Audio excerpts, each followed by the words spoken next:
The leader of the DA, John Steenhuisen, says that while the country celebrates 28 years of freedom, millions of South Africans in rural areas remain trapped in poverty. Steenhuisen visited the KwaBhaca in the Eastern Cape as part of his party's Freedom Day commemorations. Greetings to you and greetings to everyone watching at home. We are coming to you from KwaBhaca in a village called Kanku village, where DA federal leader Mr. John Steenhuisen and provincial leader Mr. KwaBhaca are visiting today as part of their Freedom Day activities. We have been here since earlier this morning. They have been visiting parts of this area. Inside here are members or supporters of the DA who are coming from different areas in the Alfred Nzo district municipality. But with me to tell me about the visit today is the DA federal leader. Sir, thank you so much for your time.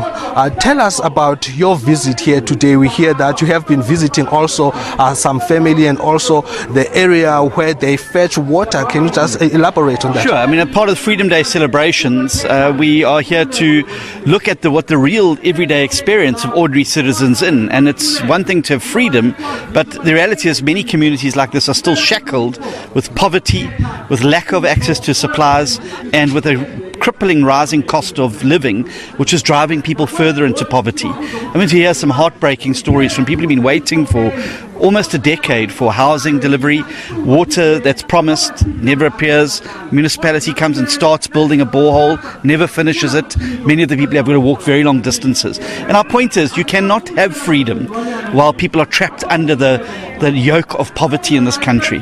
And we've got to do better as a country. We've got to focus more on dealing with these problems. And I think that the rural areas are often forgotten. A lot of focus and attention is played on urban and metro areas. There is a real crisis in our rural areas of grinding poverty, of hunger. We're losing 7,500 children under the age of 5 every year to malnutrition. And that can't be right in a country where we're spending 1.4 billion rand on parties, accommodation and catering for ministers and their departments, while our children are literally starving to death. And also, one of the ladies here telling me that she is on a social welfare grant, but it costs 25 rand one way for her to go into town. That's 50 rand on a return journey. Now, if you're looking at the 350 grant or the meagre pension or grant that is paid, that is a huge chunk out just to be able to go into town, to be able to access some of the services that she needs and also to be able to buy food. Looking at the people that are here, they are supporters of the DA. What do they want if the DA can come and come into power?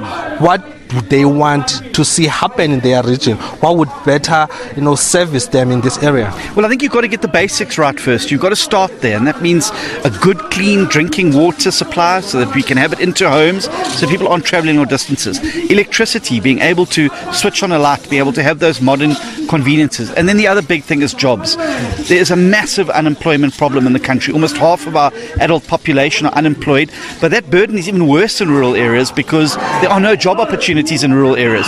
We've got to grow our economy. There's so much potential in a province like the Eastern Cape. The beautiful scenery, the incredible natural resources that are here. It just needs a government that's going to be able to harness it and bring the type of developments that we've done to the rural Western Cape where we're in government, how we've been able to stimulate local economies there.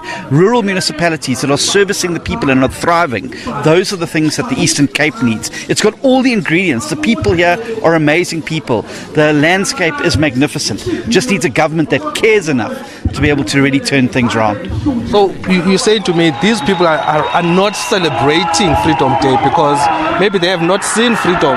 There's nothing to celebrate on their side. Well, they may be free technically, but they remain trapped in poverty. They remain trapped in joblessness. They remain trapped in municipalities that long ago stopped caring about the people on the ground and only worry about the councillors and the grand projects that they can have, the wonderful council buildings, while people are literally living without shelter over their heads, without the basics of running water. We've got to do better in South Africa. We have to do better. We can't leave people to just fend for themselves in the way that many people in these communities are being left to fend for themselves.